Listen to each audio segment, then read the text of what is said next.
Good morning. अब हमारा जो नेक्स्ट टॉपिक है उसका नाम है बॉन्ड एंगल। तो हम लोग जानते हैं कि किसी भी कोवैलेंट बॉन्ड में जो स्ट्रक्चर बनता है उस स्ट्रक्चर के बीच में दो बॉन्ड के बीच में कुछ एंगल होता है। उस एंगल को हमें किस तरीके से कैलकुलेट करना है और वो एंगल किस तरीके से दिया जाता है, आज हम लोग ये सीखेंगे। तो बच्चों देखो, सबसे पहले तो आपको बॉन्ड एंगल कैलकुलेट करने के लिए सबसे पहला जो वर्क है वो वर्क आपको करना होगा, हाइब्रिडाइजेशन नंबर निकालना है।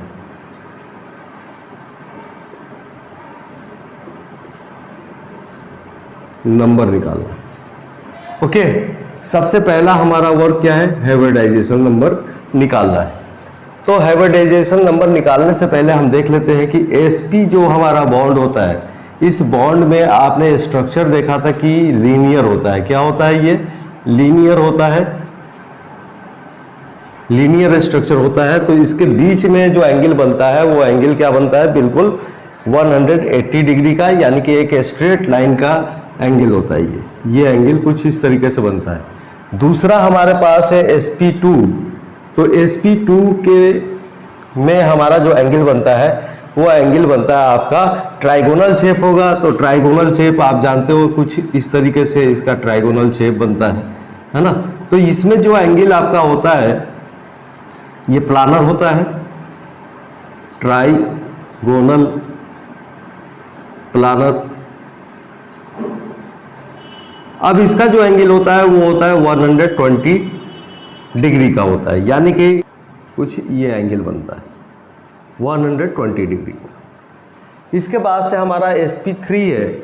SP3 में हमारा जो एंगल बनता है वो एंगल आपका बनता है 109 डिग्री और 28 मिनट का ये एंगल बनता है। तो इस एंगल को हम कैलकुलेट कैसे करें? तो कैलकुलेट करने के लिए सबसे पहले तो आपको क्या देखना है, अच्छा, कि हाइब्रिडाइजेशन नंबर निकाल कर किस तरीके से बॉन्ड कैलकुलेट करते हैं हम। तो आप देखो यहाँ पे हमारे पास है बेरियम क्लोराइड, बेरियम क्लोराइड। तो इसका हाइब्रिडाइजेशन नंबर निकालना है तो हमें देखना होगा सबसे पहले सेंट्रल एटम को, सेंट्रल एटम। उसके बाद से हमारा मोनो आ जाता है ये, और इसमें क्या है, ना ही आपका कैटायन है, नो कैटायन, नो कैटायन, और नो एनायन, एनायन भी नहीं है। तो इसका हम हाइब्रिडाइजेशन नंबर निकालने जा रहे हैं। तो हाइब्रिडाइजेशन नंबर आप देखिए किस तरीके से निकालते हैं। तो हाइब्रिडाइजेशन नंबर निकालने के लिए आपके पास ये फार्मूला ऑलरेडी, इसको आप सीख चुके हो। तो ये फार्मूला क्या कहता है कि वैलेंस इलेक्ट्रॉन और प्लस यहाँ पे मोनो कितने हैं, और माइनस कर देंगे कैटायन को और प्लस कर देंगे एनायन को। तो नो इशू। इसमें हमने क्या देखा, वैलेंस इलेक्ट्रॉन आप देखो कि वैलेंस इलेक्ट्रॉन बेरियम का सेंट्रल है तो आपका 2 होता है, प्लस मोनो भी 2 है। कैटायन कोई इशू ही नहीं है, कैटायन इसमें है ही नहीं, तो कैटायन आपका 0 हो जाएगा और एनायन भी आपका 0 हो जाएगा।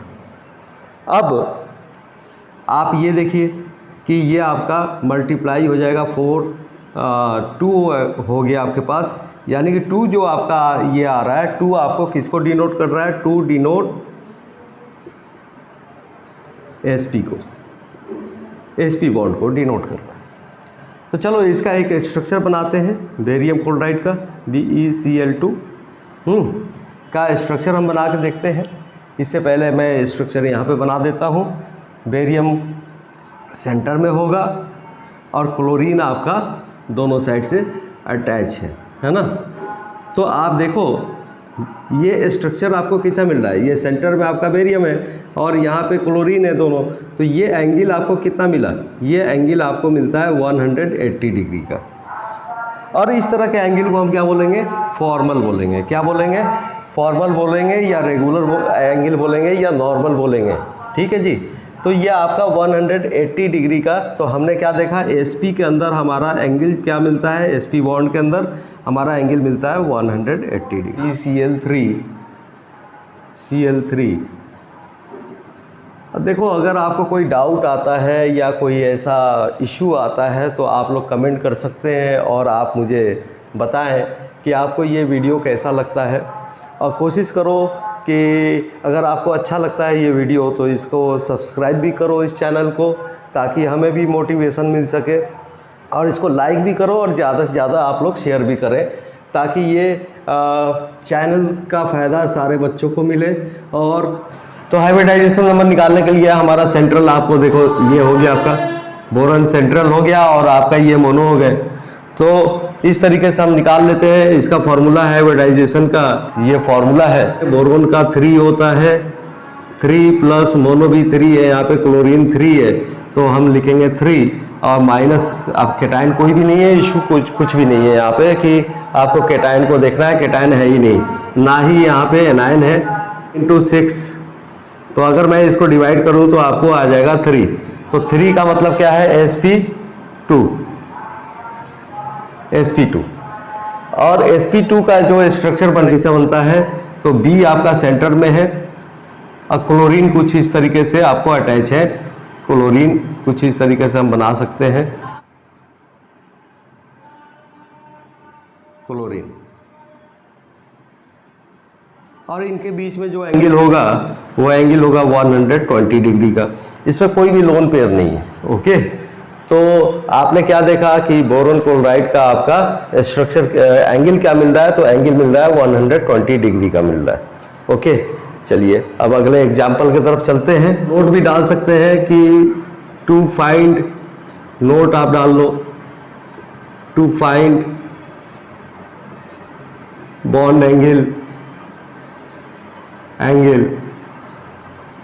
फर्स्ट क्या है आपका, कैलकुलेट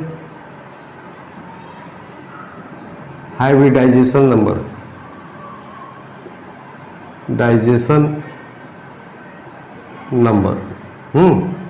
ओके, हम ले लेते हैं CH4 मतलब मीथेन। ये आपका मीथेन है। तो C आपका सेंट्रल एटम है। ओके, और ये आपका मोनो है। तो valency electron of central atom plus mono minus cation plus anion. Okay, चल जी, ठीक है, ये है ना। 1/2 कितने हैं कार्बन में, तो आपको 4 है, यहाँ पे आपका 4 हो जाएगा मोनो, कोई इशू नहीं है। यहाँ पे केटायन नहीं है और ना ही एनायन है। तो 1/2 इंटू 8, इसको डिवाइड किया तो आया 4। 4 का मतलब क्या है, 4 मीन्स 1s और 3p, sp3। ओके, तो ये हमारे पास sp3 मिल जाता है। और sp3 का स्ट्रक्चर हम देखते हैं किस तरीके का बनेगा मीथेन का। तो ये आपका C सेंटर में होगा, ये हाइड्रोजन हो गया आपका, ये हाइड्रोजन हो गया, ये भी हाइड्रोजन है और ये भी हाइड्रोजन है। और लोन पेयर वगैरह कुछ है नहीं यहाँ पे। तो ये जो एंगल बनेगा 109 डिग्री और 28 मिनट का बनेगा। ये एंगल कितना बनेगा, 109 28 डिग्री, है ना। 109 109 डिग्री 28 मिनट। देखो, इसको हम डिग्री बोलते हैं, और जब हमारे पास यहाँ पे ये लग जाए तो इसको हम मिनट बोलते हैं। होप कि ये आपको पहले से ही पता होगा। तो हमारा जो एंगल यहाँ पे बना, वो एंगल क्या बना है, 109 का बना। अब ज़रा हम सीक्वेंस में देखें कि हमने किस किस चीज़ों का एंगल यहाँ पे बनाया था, वो एंगल का सीक्वेंस क्या है। तो अगर मैं यहाँ पे नोट डाउन करूँ तो SP फॉर्मल केस में SP का बॉन्ड एंगल क्या है, ग्रेटेस्ट है इसमें। और उसके बाद से आता है आपका SP2 का कम है बॉन्ड एंगल, इसके बाद से आपका एंगल आता है SP3 का। तो हम यहाँ पे लिख भी देते हैं आपके लिए कि 180 डिग्री का एंगल बनता है, इसका एंगल बनता है 120 डिग्री का बनता है, और इसका आपका बनता है 109 डिग्री 28 मिनट का। अच्छा जी, इसके साथ साथ मैं इसका एग्जाम्पल भी लिख देता हूँ। बेरियम क्लोराइड, बोरोन, ठीक है जी, और ये आपका है CH4। आप चाहो तो इसको नोट डाउन कर लो, और ये आपके एग्जामिनेशन पॉइंट ऑफ व्यू से बहुत ही इम्पोर्टेंट है। और आपको एक ideal electrons of bond due to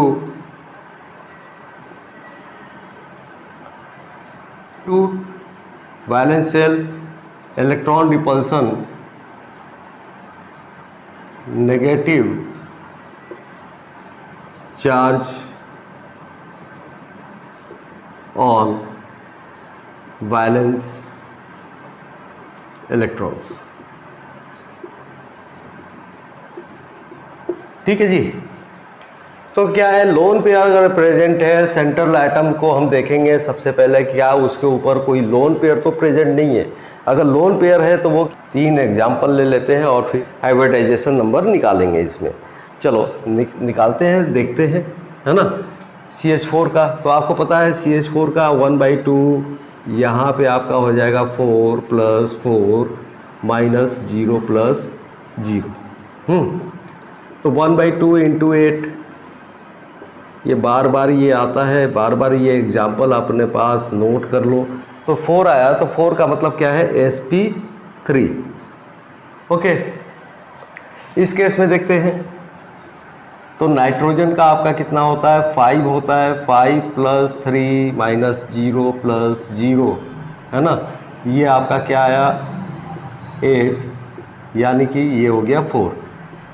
तब भी 4 का मतलब क्या, sp3। अब चलो भाई यहाँ देख लेते हैं वाटर का 1/2 × 6 + 2 - 0 + 0, है ना। 1/2 × 8, यहाँ भी आपका बॉन्ड क्या मिला आपको, sp3 मिला।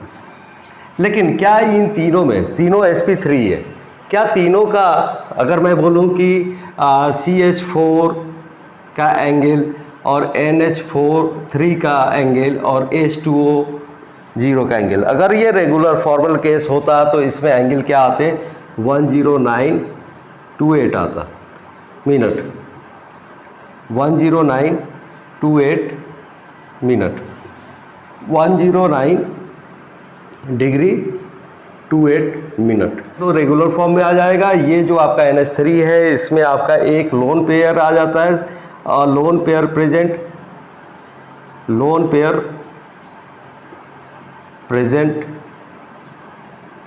और इसमें क्या है, 2 लोन पेयर्स प्रेजेंट।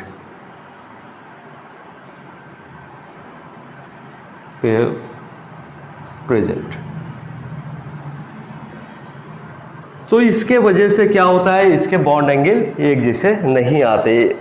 इसका बॉन्ड एंगल तो हाईएस्ट होगा क्योंकि ये रेगुलर फॉर्म में है, लेकिन इसमें लोन पेयर होने की वजह से 2.5, है ना, डिग्री का क्या होगा, डिक्रीजेज होगा। और इसमें 2 लोन पेयर होने की वजह से 2.5 × 2 बराबर क्या हो जाएगा, 5 डिग्री का डिक्रीज होगा। अब चलो इसका स्ट्रक्चर बना के देखते हैं, थोड़ा सा और समझते हैं कि ये क्यों। H तो यहाँ पे कोई भी लोन पेयर नहीं है। अच्छा, इसके अंदर रिपल्सन हो रहा है, लेकिन ये रिपल्सन बॉन्ड के बीच में रिपल्सन क्या होता है, बॉन्ड रिपल्सन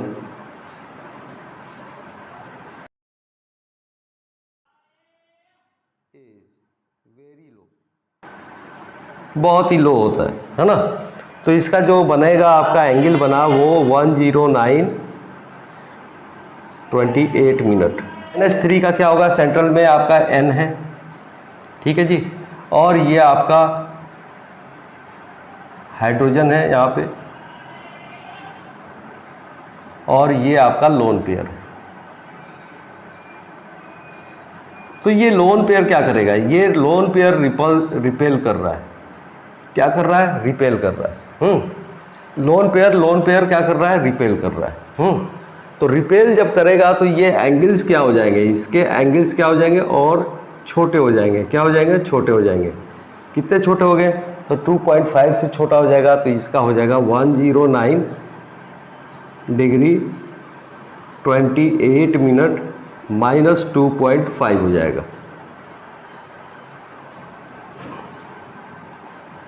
तो इसका एंगल आपको मिलेगा 107 समथिंग अप्रॉक्सीमेटली। इसका एंगल क्या हो जाएगा, 160 डिग्री का हो जाएगा। अब आ जाओ हम देखते हैं H2O में। H2O इस केस में देखते हैं क्या होता है। तो H2O में अगर आप देखो तो sp3 है, तो HO आपका सेंटर में है और O आप यहाँ पे अगर आप देखो तो हाइड्रोजन है और ये क्या है, ये भी हाइड्रोजन है और यहाँ पे 2 लोन पेयर्स है ना, एक लोन पेयर और ये एक लोन पेयर। तो ये क्या करेगा, ये दोनों को रिपेल करेगा, इसको भी रिपेल करेगा, है ना, और ये इसको रिपेल करेगा, ये इसको रिपेल कर रहा है और ये इस दोनों को रिपेल कर रहा है, जिसकी वजह से क्या होगा, बॉन्ड एंगल छोटा हो जाएगा, ऐसे हो जाएगा। रिपेल करेगा तो क्या हो जाएगा, रिपेल का मतलब ये कुछ, चलो मैं समझाता हूँ। सपोज पहले ये एंगल था आपका 109 का 28 मिनट का, लेकिन ये जैसे ही रिपेल करेगा तो ये एंगल क्या हो जाएगा, ये कुछ इस तरीके से आ जाएगा हाइड्रोजन, और ये भी क्या है, ये हाइड्रोजन कुछ इस तरीके से आ जाएगा। तो आपका एंगल क्या हुआ, छोटा हुआ ना, यहाँ पे ये एंगल छोटा हो गया। तो कितना छोटा हुआ, तो हम जानते हैं कि एक लोन पेयर क्या करता है, 2.5 डिग्री का यानी कि 2.5 डिग्री का से डिक्रीज करता है बॉन्ड एंगल को। तो यहाँ पे बॉन्ड एंगल हो जाएगा 109 28 मिनट, और इसमें 2 लोन पेयर है तो माइनस कर देंगे, क्या हो जाएगा यहाँ पे 2.5 × 2, तो ये आपका हो जाएगा 109 28 - 5, तो ये आपका हो जाएगा 104.28 डिग्री, है ना। तो इस तरीके से आपने क्या देखा कि इसका भी डिग्री एंगल जो है, एंगल क्या हुआ, छोटा हो गया, ये एंगल छोटा हो गया, ठीक है। तो आज इतने ही हम रहने देते हैं, कल फिर देखते हैं आगे का टॉपिक। आप सबों से फिर से एक बार मैं गुजारिश करता हूँ, रिक्वेस्ट करता हूँ कि इस चैनल को आपको ग्रो करवाना है, और अभी शुरुआत है और शुरुआत में हो सकती है कि इसमें कुछ कमी हो। अगर कमी है तो आप बताएं, उस कमी को दूर करने की कोशिश की जाएगी। और अगर आपको जो भी जिस टॉपिक के ऊपर भी चाहिए वीडियो, तो आप कमेंट में डालें ताकि हम उस टॉपिक के ऊपर काम करें और आपको एक अच्छा वीडियो प्रोवाइड करें जो कि आपके लिए फ़ायदेमंद हो और नॉलेजफुल हो। इससे पहले मैं एक बात और बोलूँगा कि आप इस चैनल को अपने दोस्तों के बीच शेयर करें इन वीडियोस को, और लाइक भी करें और सब्सक्राइब करें।